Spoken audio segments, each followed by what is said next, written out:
ท่านผู้ชมในปี 2025 แขวงอุดมไซมีการขยายตัวอยู่ในระดับ 5.3 ส่วนห้อยมูลค่ารวมยอดผลิตภัณฑ์ภายใน GDP บรรลุถึง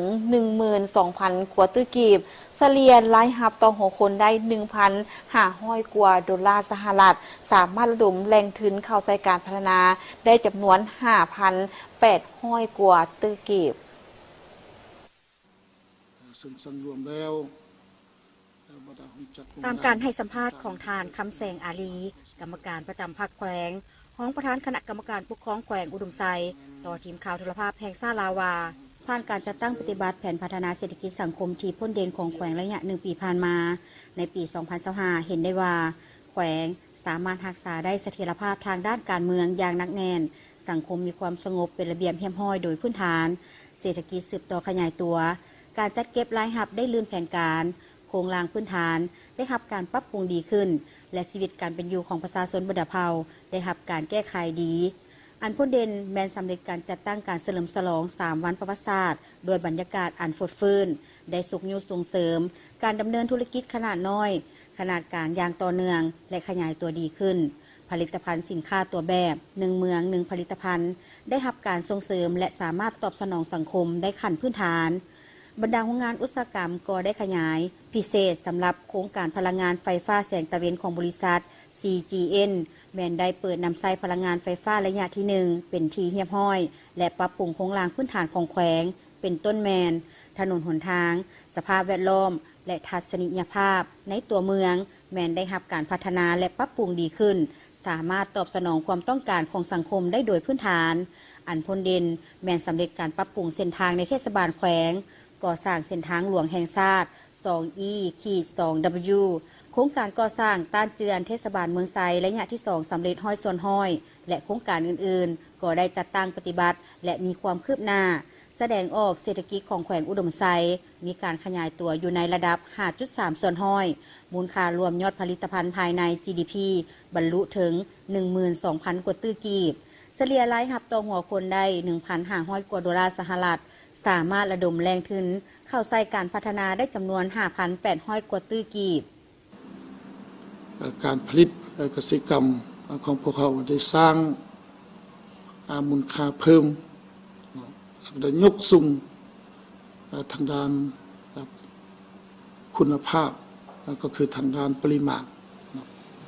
หมายความว่าผลผลิตของพวกเขาได้นำใส่วิทยาศาสตร์เทคโนโลยีเข้าช่วยให้ได้ผลผลิตของพวกเขานี่เพิ่มขึ้นแล้วก็ได้สร้างวิเหตุงานทำบ่น้อยให้แก่พ่อแม่พี่น้องประชาชนบรรดาเผ่าอยู่ในเขตชนบทห่างไกลซอกลีก็คือบรรดาประชาชนที่อาศัยอยู่ในเขตตัวเมืองต่างๆเหตุให้เขาเจ้ามีรายรับที่มั่นคง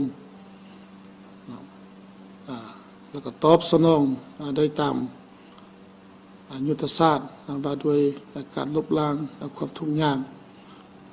ของพ่อแม่พี่น้องประชาชนของพวกเขาพิเศษทางด้านเกษตรกรรมปัจจุบันนี้นอกจากพวกเขา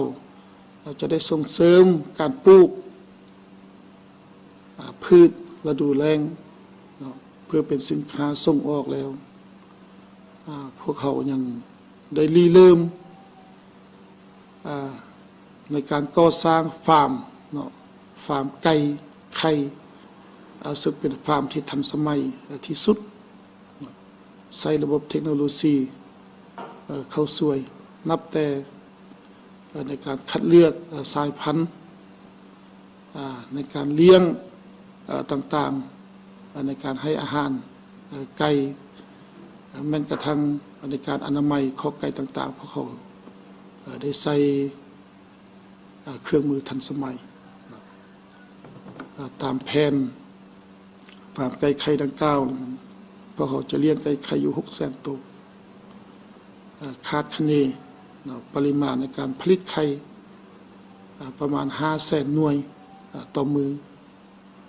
ปัจจุบันพวกเขาได้เลี้ยงไปแล้วสุดถึงอิฐอยู่ใน 100,000 ตัวแล้วก็สามารถผลิตไก่ไข่ได้ประมาณ 95,000 หน่วยต่อวัน แล้วก็ยังมีฟาร์มอื่นๆเนาะฟาร์มไก่ไข่อื่นๆจำนวนหลายฟาร์มที่ใส่อยู่แขวงอุดมไซของพวกเขาสามารถตอบสนองความต้องการ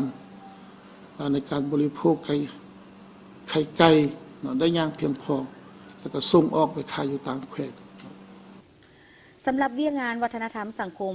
และเห็นได้ว่าเวียกงานดังกล่าวมีการปรับปรุงดีขึ้นบรรดาคาดหมายแม้นได้รับการจัดตั้งปฏิบัติและบรรลุตามเป้าหมายเป็นต้นแมนการปรับปรุงเวียกงานการศึกษาให้มีความทันสมัยและเหมาะสมกับสภาพการเรียนการสอนตัวจริงและส่งเสริมเวียกงานกีฬากายกรรมเพื่อสุขภาพได้อย่างกว้างขวางพื้นฐานโครงสร้างด้านสาธารณสุขแม้นได้รับการปรับปรุงดีขึ้นและขยายไปสู่รากฐานโรงหมอภาคเอกชนได้รับการพัฒนาให้มีความทันสมัยเทอละก้าวพร้อมนั้นก็ได้ติดตามเฝ้าระวังสกัดกั้นและควบคุมการระบาดของพยาธิตามฤดูกาลได้เป็นอย่างดีเอาใจใส่ปรับปรุงยกระดับศูนย์พัฒนาฝีมือแรงงานภายในแขวงเพื่อฝึกอบรมก่อสร้างและพัฒนาฝีมือแรงงานซึ่งสามารถตอบสนองแรงงานให้สังคมได้ขั้นพื้นฐานปฏิบัตินโยบายต่อผู้ที่มีคุณงามความดีปลุกระดมการบริจาคเลือดและให้การช่วยเหลือผู้ที่ได้รับผลกระทบจากภัยพิบัติต่างๆขั้นพื้นฐานอย่างทั่วถึงและทันการเคียงคู่กันนั้นก็ได้ส่งเสริมเวียกงานวัฒนธรรมและการท่องเที่ยวตามแผนที่วางไว้ในปี 2025 เห็นได้ว่ามีนักท่องเที่ยวเข้ามาเที่ยวแขวงอุดมไซถึง 300,000 กว่าเทื่อคนและสามารถสร้างรายรับได้ 12.18 ล้านดอลลาร์สหรัฐฉะนั้นบึงรวมแล้วในการจัดตั้งปฏิบัติแผนพัฒนาเศรษฐกิจสังคมอยู่ในปีผ่านมาอยู่ในปี 2025 ก็คือต้นปี 2026 นี้พวกเขามีผลสำเร็จหลายด้านและสำหรับข้อคงค้างต่างๆข้าพเจ้า